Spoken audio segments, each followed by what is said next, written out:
Charlie Biane Makola in Lea Kekeji war because of war, Mother's Day war. Charlie Makola the bed she.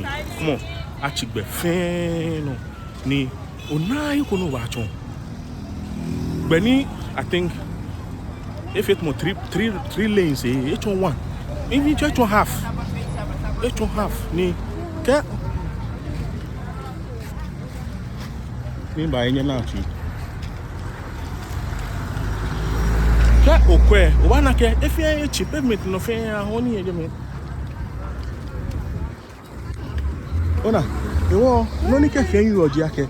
Ewo mi no ke fe akwa me ni honi payment na me pa ke se la ke make won compete ni ko ho no chi mo ko ni egbe super keka akakwa ulo obulwa so bejogba aba jebo spon blam bona Makola fenchi ni nana ma ebe ni bia na hu efetumo ame parode no kra ekola nli aka ngene efe Saturday ngene efe hogu ho ni won hogba Mother's Day wo me ba ma mi wa but anyway ama chole ken gbe no ni ma ha follow efe happy Mother's Day to all the mothers.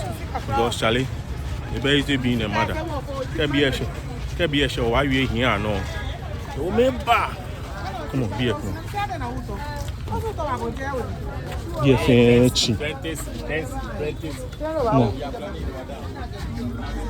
it won't be a one by Anyama to Mobenama.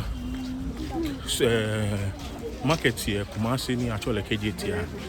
Ameko ha we bi aka Makola ere si Makola shopping mall be government ma government e meko agbo na lo me fe ke a ni fa bi eni sha me shin gbe bonu yo ngene o mo no ba ko gan no he ko no ko ha ko o sha yo o mami o girlfriend o jolly o nyemi ye o nyeme ye ke o nyanyo yo no sumo sane aka best Mother's Day okwela odugba o nyera don.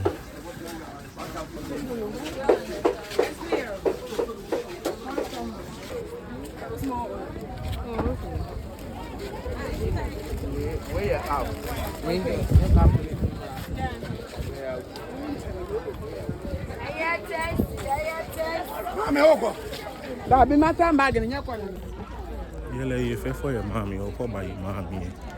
I feel sure you are for a while. Come on, so back here, your dear friend, also back. Charlie, what will come?